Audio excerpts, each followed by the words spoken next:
الدولية تنقل إليكم صوت الجزائر، تضعكم في الصورة وترسم لكم الطريق عبر محللين مختصين ومراسليها في العالم.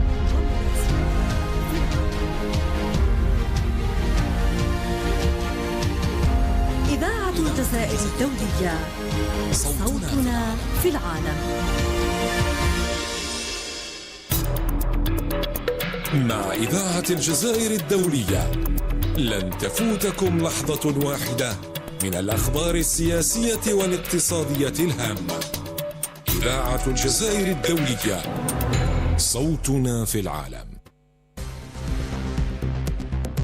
With Radio Algeria International, you will not miss a single major political or economic event. Radio Algeria International, our voice in the world.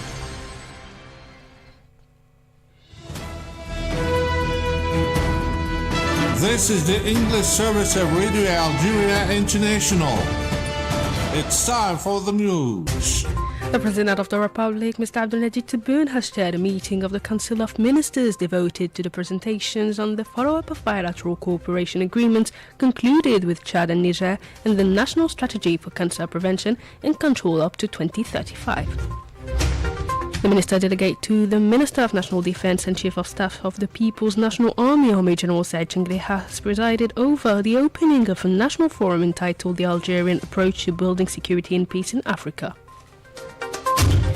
The United Nations High Commissioner for Human Rights has stressed that Gaza City is considered the most dangerous place in the world for journalists.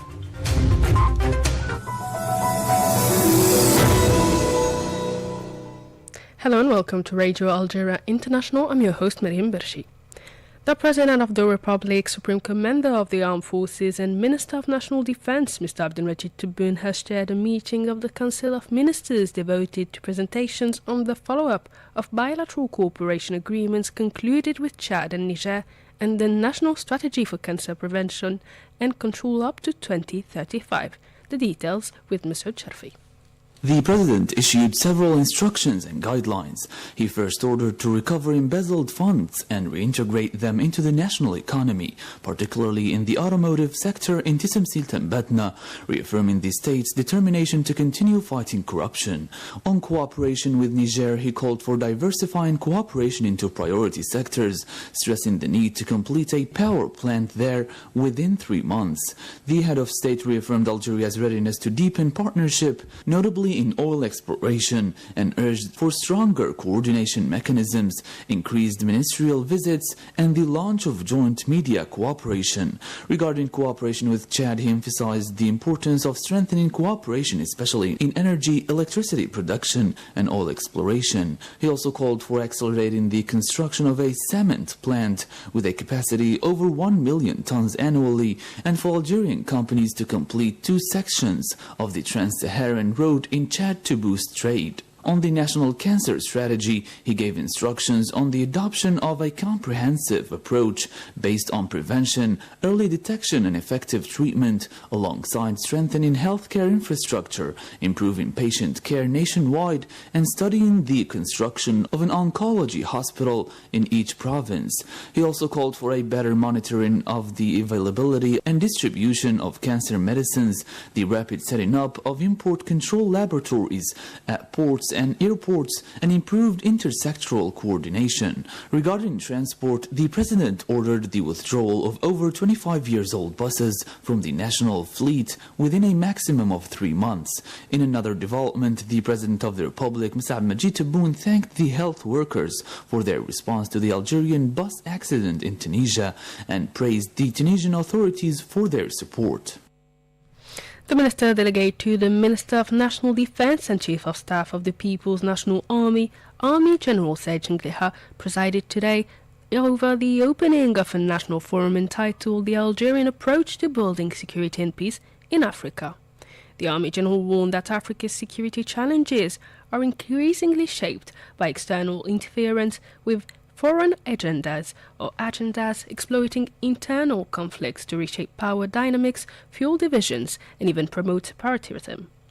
He stressed that Algeria advocates an African-led approach based on balanced partnerships, respect for state sovereignty, dialogue and rejection of imposed external solutions aligned with President Abdelmadjid Tebboun's foreign policy vision.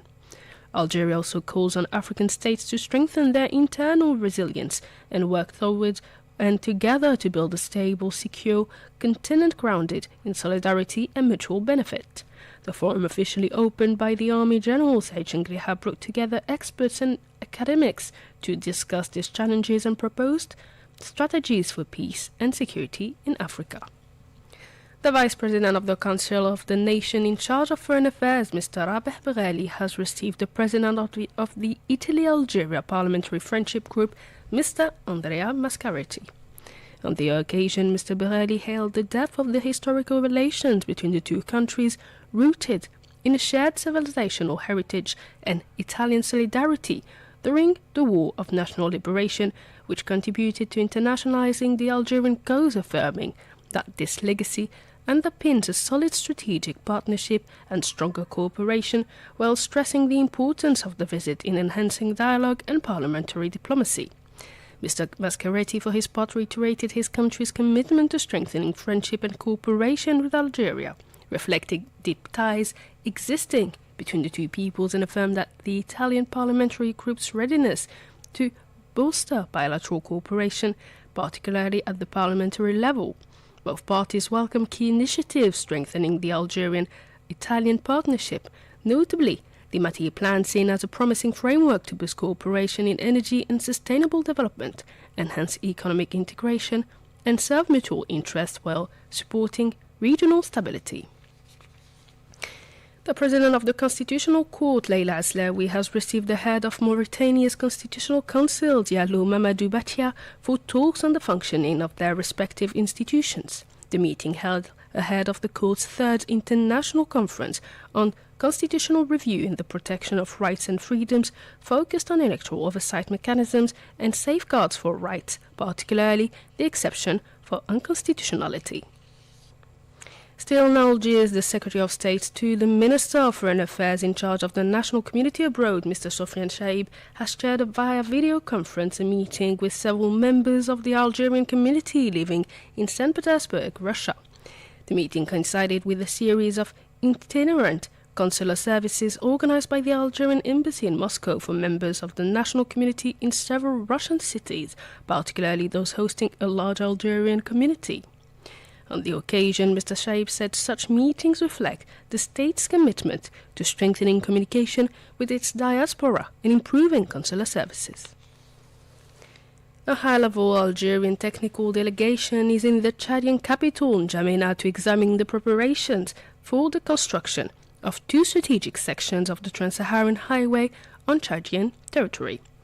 The delegation includes representatives from the Ministry of Public Works and Basic Infrastructure, the Algerian Agency for International Cooperation for Solidarity and Development, and several public companies operating in the public works sector.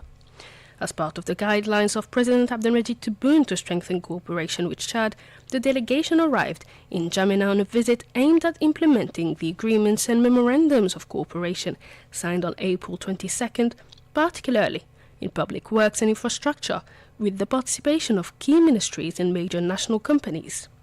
The Algerian delegation was officially received by Chad's Minister of Infrastructure, Territorial Development and Road Maintenance, Ahmed Idriss Goudia. On the occasion, initial preparations were reviewed for the launch of works on the two strategic sections of the Trans-Saharan Highway in Chad, with Algerian companies expected to undertake the completion of the remaining part of this key route. Moving to the situation in the Middle East, one Palestinian was today killed when shells fired by the Israeli occupying forces fell on the region of Atatra in the northern part of the Gaza Strip. Masoud Sharfi. According to the news agency Wafa, shells were also fired by the Israeli warships of Khan Yunis in the southern part of the enclave.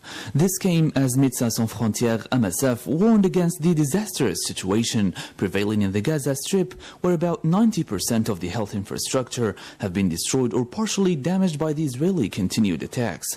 In a communique carried by Wafa, it affirmed that most of Gaza's hospitals had been put out of action, while the capacity of those still functioning functioning has been drastically reduced. MSF stressed that the crisis had been aggravated by the acute shortages of medicine, causing a total collapse of specialized care services in the territory. The organization recalled that the protection of medical missions in conflict areas is provided for by UN Resolution 2286 and stressed that medical teams were facing unprecedented pressure on account of the continued Israeli attacks and the restricted access to health structures. Such a situation, MSF stressed, further worsened the health situation and led to a rise in the mortality. In Lebanon, 2 people have been killed in Israeli airstrikes launched by the Israeli soldiers against a village in the southern part of the country. Earlier, 5 civilians were wounded in a similar attack targeting the southern town of Tyre. The Lebanese Health Ministry condemned the attacks and recalled that the protection of health centers is guaranteed under the provision 19 of the Geneva Convention.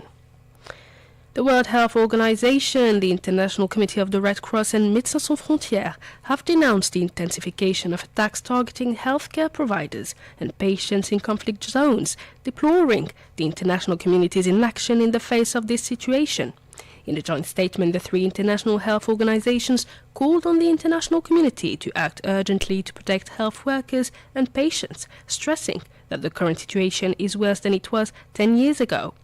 The 3 organizations recalled that the UN Security Council adopted Resolution 2286 10 years ago condemning attacks on medical services, noting that continued violence shows the situation has worsened, warning of an erosion of international rules. The United Nations High Commissioner for Human Rights has said that Gaza City is considered the most dangerous place in the world for journalists. Nusrat Sharfi reports. In a message posted on social networks, the UN called on the international community to move beyond simple condemnations and expressions of solidarity and take concrete diplomatic action to ensure accountability, protect journalists, and guarantee independent access for international media, which remains restricted in the area. UN High Commissioner for Human Rights Volker Turk warned that the Israeli aggression in Gaza has become a deadly trap for the media, noting that his office has verified the deaths of nearly 300 journalists since October 2023, in addition to countless injuries.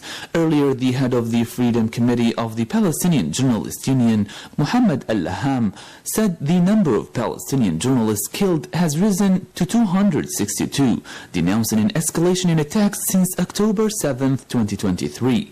He also condemned the ban on foreign journalists entering Gaza as it limits information flow and hides the reality on the ground, stressing that the targeting of journalists is part of a deliberate policy against Palestinian media.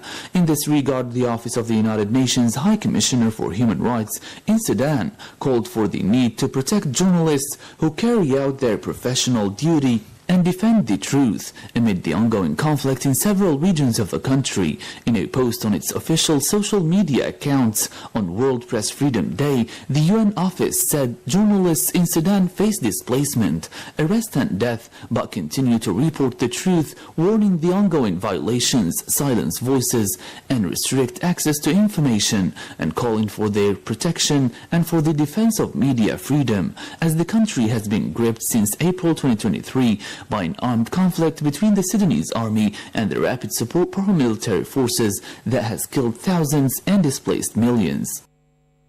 The United Nations Children's Fund, UNICEF, has said that around 5 million children in Darfur, Western Sudan, were living in a situation of extreme deprivation.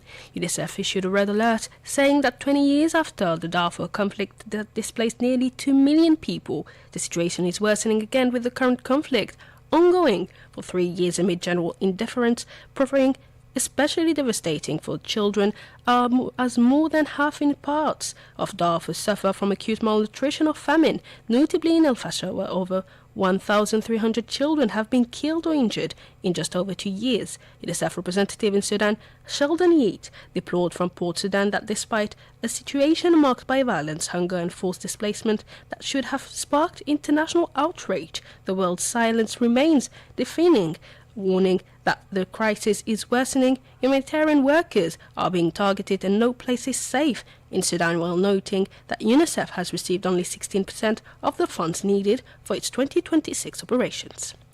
And as we conclude today's news edition, I invite you to listen to our weekly program, the International Event of the Week, followed by a cultural program by Jamal Salmani. Stay tuned on the waves of Radio Algeria International.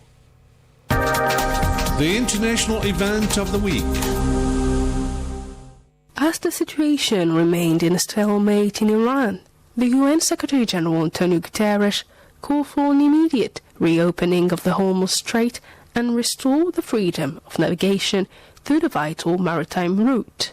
Addressing the UN Security Council meeting this week, he warned that disruptions caused by the strait's closure since early March have seriously affected the global energy security, food supplies and trade.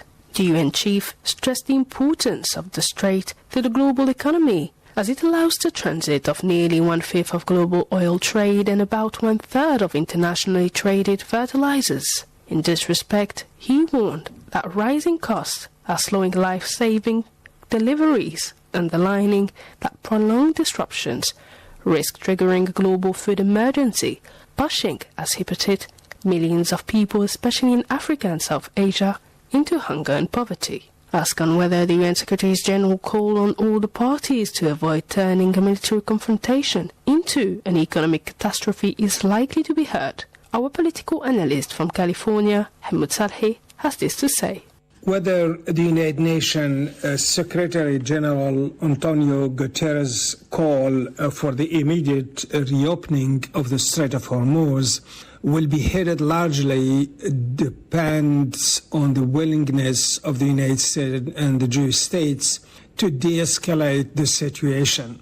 At present, the trajectory appears to be moving more towards confrontation than toward a peaceful resolution.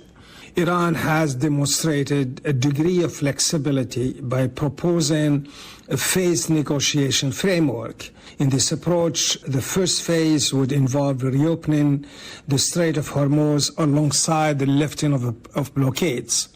The second phase would focus on negotiating a permanent end to hostilities, with the U.S. and Israel giving written guarantees it would not attack Iran again, followed by discussions on the nuclear issue. This sequence is intended to build mutual confidence and create conditions more conducive to a comprehensive agreement. In contrast, the United States has maintained a firm stance on Iran's nuclear program, insisting on its complete cessation as a precondition. From Iran's perspective, this demand raises serious concerns about national security, particularly given past instances where military actions occurred during ongoing negotiations. As a result, Iran views such proposals as requiring unilateral concessions amounting to surrender without credible guarantees against future attacks. Reopening the strait under these conditions could, in Iran's view, leave it vulnerable.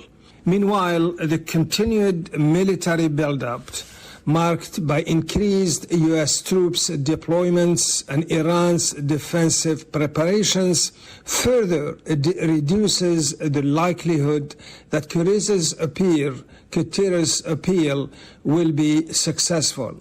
In such a tense environment, diplomatic efforts risk being overshadowed by strategic calculations and mutual distrust.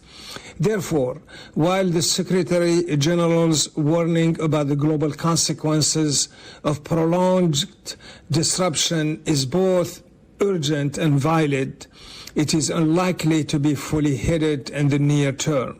Without significant shifts in the position of the major actors, the situation may remain at a dangerous stalemate, one that continues to threaten global energy supplies, food security, and economic stability. This week, the U.S. Secretary of Defense Pete Hegseth made his utmost to defend the U.S. strategy before the Senate Armed Forces Committee in a hearing dominated by the war in Iran.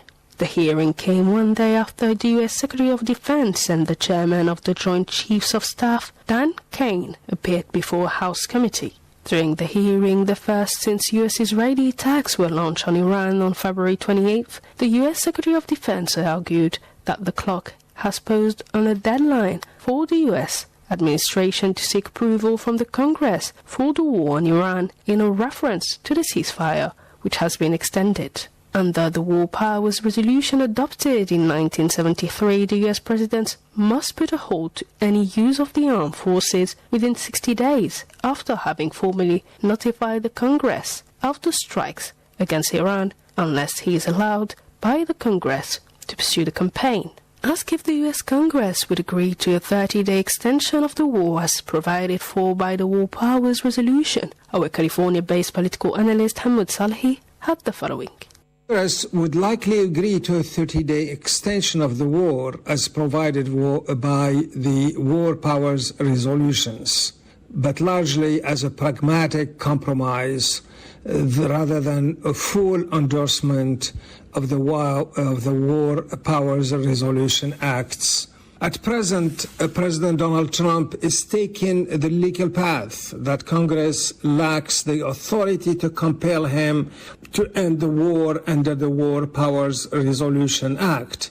He has also argued that the resolution itself is unconstitutional and maintains that the war effectively ended with the declaration of ceasefire. Under this interpretation, the administration could claim compliance with the 60-day requirement since hostilities were paused within that time frame. However, the more practical and politically viable options for the president would be to request the additional 30-day extension allowed under the War Powers Resolution. Doing so would provide a clearer legal basis for any continued military engagement and help avoid a direct constitutional confrontation with Congress. From Congress's perspective, granting such an extension may be the most acceptable course of actions, assuming that President Donald Trump would go this path. It would allow lawmakers to assert their constitutional role without immediately forcing a divisive vote to terminate the war. In this sense, approving the extensions offers a way out of the current political impasse. Refusing the extension, on the other hand, could escalate tensions between the executive and legislative branch and create uncertainty over the legality of ongoing military operation.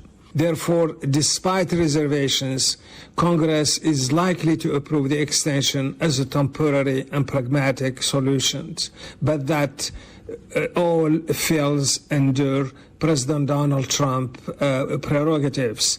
If he chooses to use the extension, that would create that balance between the War Powers Resolution Act's guidance and President Donald Trump agenda to go to war or to continue the war in Iran. During the hearing, the U.S. Secretary of Defense defended the campaign as a success despite ongoing instability and a fragile ceasefire. His assertion come as a Defense Secretary top official revealed that the U.S. military campaign in Iran had cost about $25 billion so far.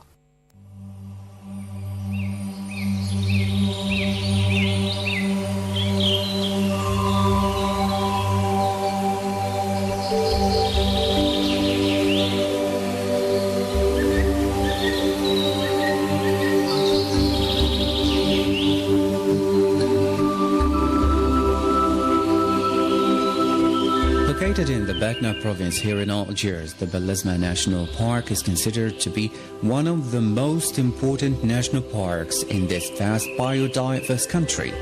Created in 1984 and covering an area of more than 262 square kilometers, the climate in Belezma National Park ranges from a dry semi-arid climate to a cool sub-humid climate, creating a variety of habitats for an even greater variety of wildlife.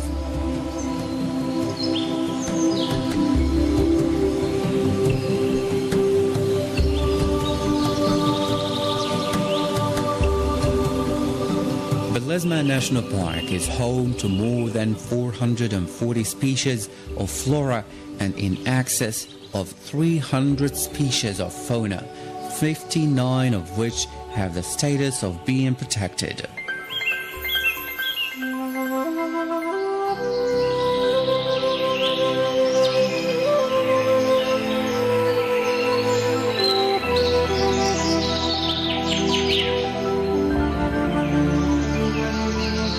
The Cuvier's gazelle, for example, is one of the protected species in the Belezma National Park.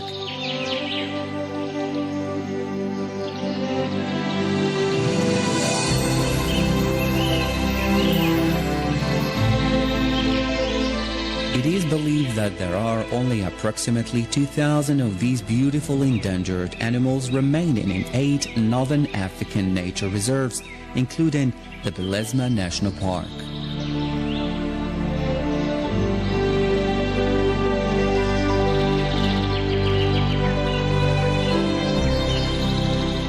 The Dorcas gazelle is particularly suited to life in desert conditions. Although they enjoy a drink of water when they can get it, these graceful animals are able to survive their entire lives without drinking water by getting all the moisture they need from the plants they eat.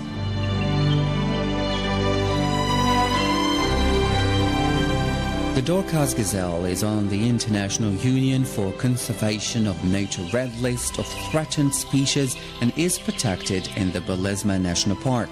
Atlas Barbary sheep, which is a species of goat antelope, is becoming a rare sight in its native North African habitat, although it has been introduced into parts of the United States.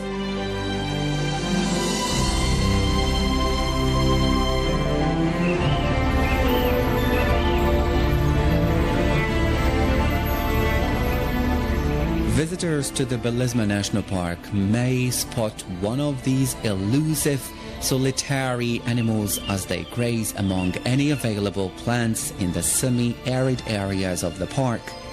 As rock dwellers, these sure-footed sheep find food and water in places which other grazing animals cannot reach, and this increases their ability to survive in seemingly inhospitable conditions.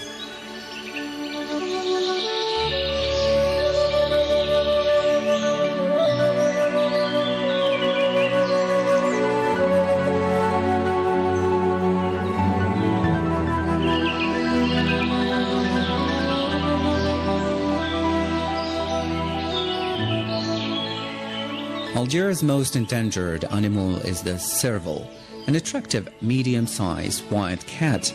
This slender, long-legged feline generally has bold dark spots on tawny-colored fur, although variations do occur. The preferred habitat of a serval is the savanna, with a readily available water supply.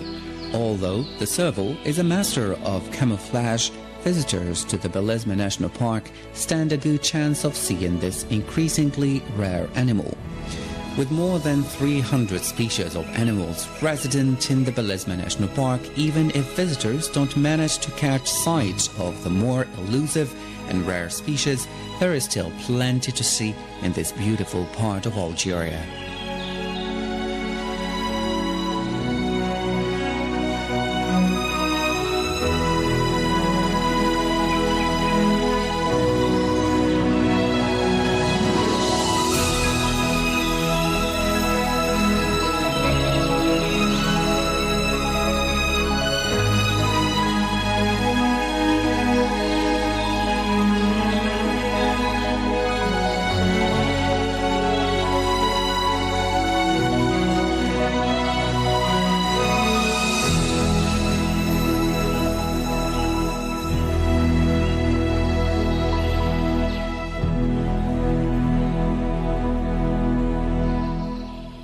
إذاعة الجزائر الدولية تنقل إليكم صوت الجزائر، تضعكم في الصورة وترسم لكم الطريق عبر محللين مختصين ومراسليها في العالم.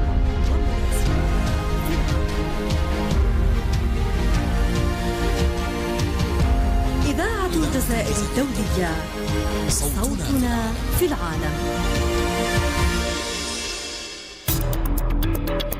مع إذاعة الجزائر الدولية لن تفوتكم لحظة واحدة من الأخبار السياسية والاقتصادية الهامة. إذاعة الجزائر الدولية، صوتنا في العالم. تشاهدون برامج إذاعة الجزائر الدولية بالصوت والصورة عبر تقنية لايف ستريم على صفحات التواصل الاجتماعي فيسبوك، تويتر وقناة اليوتيوب لإذاعة الجزائر الدولية. لمزيد من الأخبار تابعوا radioalgerie.dz/Radio Algérie International. إذاعة الجزائر الدولية، إذاعة الجزائر الدولية، صوتنا في العالم.